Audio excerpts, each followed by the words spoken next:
CTET, super TET, TET के लिए बेहद उपयोगी है। जी हाँ, इस वीडियो को आप शुरू से अंत तक देखिए। अच्छा लगे तो लाइक और कमेंट्स ज़रूर करें। अगर आप हमारे चैनल पर नए हैं तो आप हमारे चैनल को सब्सक्राइब करके हमारे चैनल से भी जुड़ सकते हैं आप। प्रश्न नंबर 1, शिक्षा को द्विध्रुवीय प्रक्रिया किस मनोवैज्ञानिक ने कहा? तो ये कहा था जॉन एडम्स ने। प्रश्न नंबर 2, शिक्षा को त्रिध्रुवीय प्रक्रिया किसने बताया? तो ये बताया था जॉन डेवी ने, यानी शिक्षक, छात्र और पाठ्यक्रम। प्रश्न नंबर 3, मानसिक विकास के जनक कौन है? तो मानसिक विकास के जनक जीन पियाजे। जी हाँ, स्विट्जरलैंड के मनोवैज्ञानिक। संज्ञानात्मक विकास सिद्धांत के जनक, नैतिक विकास सिद्धांत के जनक कोई और नहीं, वो कौन है? जीन पियाजे। नेक्स्ट पॉइंट देखते हैं, मानसिक आयु के प्रतिपादक। देखिए, मानसिक विकास और मानसिक आयु, देखिए माइन्यूट डिफरेंस। सावधानी हटी, तुरंत नुकसान हो जाएगा। मानसिक आयु के जनक तो बिने और साइमन है, जबकि मानसिक विकास के जनक जीन पियाजे हैं। इसलिए ध्यान से पढ़ लीजिए, अभ्यास करते रहिए। प्रश्न नंबर 5, बुद्धि लब्धि के जनक कौन है? तो वो है विलियम स्टर्न। लेकिन अगर ये कह दिया जाए बुद्धि के तीर्थतंत्र सिद्धांत का प्रतिपादन किसने किया था? तो वो किया था स्टर्न वर्ग ने। प्रश्न नंबर 6, बुद्धि लब्धांक मापन के जनक कौन है? टर्मन। देखिए, बुद्धि लब्धि के जनक विलियम स्टर्न, बुद्धि लब्धांक मापन के जनक टर्मन। तो ये ध्यान रखना है। प्रश्न नंबर 7 देखिए, तालिका मापन के जनक कौन है? तो वो है टर्मन।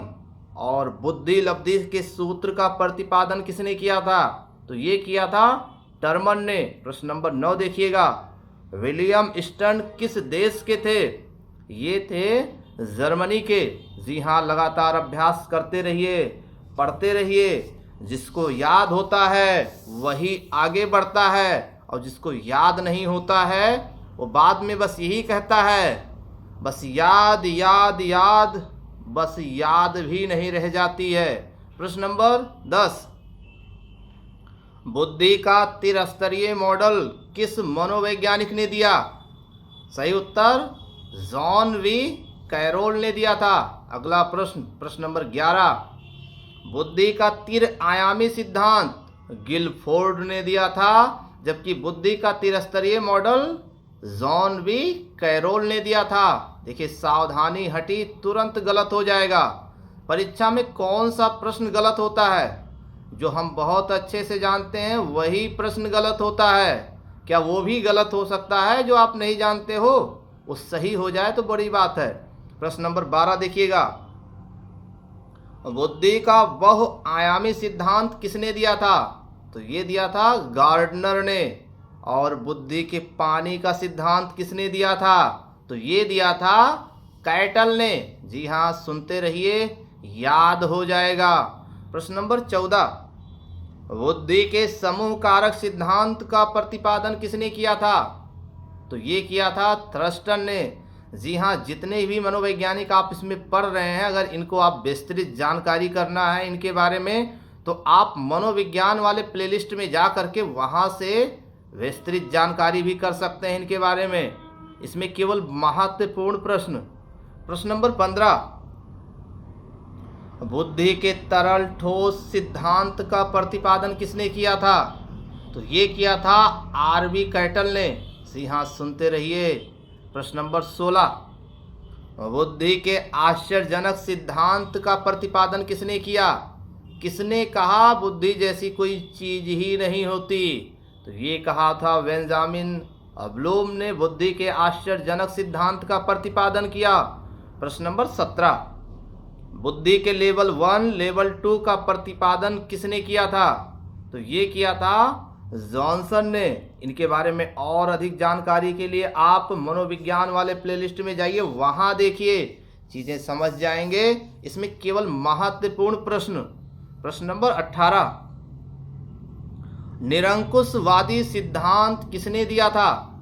यानी निरंकुशवादी सिद्धांत को एक तत्वीय सिद्धांत भी कहते हैं। बुद्धि का एक कारक सिद्धांत इसी निरंकुशवादी सिद्धांत को ही कहते हैं। निरंकुशवादी सिद्धांत इसे क्यों कहा गया? इसमें यह कहा गया है कि जो बालक विज्ञान में निपुण है वो कला में निपुण नहीं हो सकता। इसीलिए बुद्धि के एक कारक सिद्धांत को निरंकुशवादी सिद्धांत भी कहते हैं। और इस सिद्धांत का प्रतिपादन विने, स्टर्न और टर्मन ने किया था। प्रश्न नंबर 19, बुद्धि का द्विकारक सिद्धांत किसने दिया था? तो बुद्धि का द्विकारक सिद्धांत स्पीयरमैन ने दिया था। इस पर मैंने ट्रिक भी बनाया है कि बहू झगड़ा करके थाना पहुंची, वहां 2 एसपी बैठे हुए थे, एक का नाम था टर्मन, एक का नाम था विने और एक का नाम था स्टर्न। ये देखकर पूरा समूह थर्रा गया। इस ट्रिक को अगर देखना है तो आप मनोविज्ञान वाले प्लेलिस्ट में जाइए, वहाँ देखिए आपको इस ट्रिक में 20 से 25 क्वेश्चन और भी मनोविज्ञान के आने वाले महत्वपूर्ण प्रश्न है ये याद हो जाएंगे। जी हाँ, जिसको याद होता है वही आगे बढ़ता है। पूरी दुनिया पढ़ती है, इसमें कोई शक नहीं है। प्रश्न नंबर 20, बुद्धि का त्रिआयामी सिद्धांत किसने दिया था? तो ये त्रिआयामी सिद्धांत गिलफोर्ड ने दिया था। जी हाँ, प्रश्न नंबर 21 देखिएगा, बुद्धि परीक्षण का निर्माण वर्ष बताना है कि बुद्धि परीक्षण किस वर्ष हुआ था? तो 1905 में बुद्धि परीक्षण किया गया था, वो भी अमेरिका में किया गया था, वो भी विने और साइमन के द्वारा किया गया था। प्रश्न नंबर 22, आर्मी अल्फा परीक्षण का निर्माण किसने किया था? तो आर्मी अल्फा परीक्षण का निर्माण आर्थर एस ओटिस ने किया था और ये एक प्रकार का सामूहिक भाषात्मक परीक्षण है जिसका निर्माण अमेरिका में किया गया था। प्रश्न नंबर 23, आर्मी बीटा परीक्षण का निर्माण किसने किया था? तो इसका भी निर्माण आर्थर एस ओटिस ने किया था। आर्मी बीटा परीक्षण सामूहिक क्रियात्मक परीक्षण है। इसके अंतर्गत जो कम पढ़े लिखे लोग होते हैं यानी निरक्षर होते हैं उनके लिए इस परीक्षण का निर्माण किया गया है। प्रश्न नंबर 24, बुद्धि का खा गा किसने दिया था? तो बुद्धि का खा गा ये हेब की देन है, यानी हेब ने दिया था। प्रश्न नंबर 25, बुद्धि लब्धि की खोज किसने की थी? तो ये किया था विलियम स्टर्न ने। ये जर्मनी के मनोवैज्ञानिक थे। ये है मनोविज्ञान के अंतर्गत आने वाले महत्वपूर्ण प्रश्न। जी हाँ, अगर हमारे चैनल पर आप नए हैं तो आप हमारे चैनल को सब्सक्राइब करके जुड़ सकते हैं, क्योंकि इसके नेक्स्ट वीडियो में मनोविज्ञान के और भी महत्वपूर्ण प्रश्नों पर हम चर्चा करेंगे।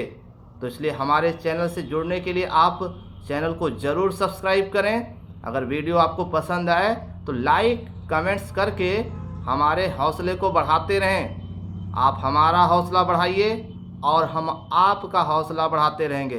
बहुत बहुत धन्यवाद।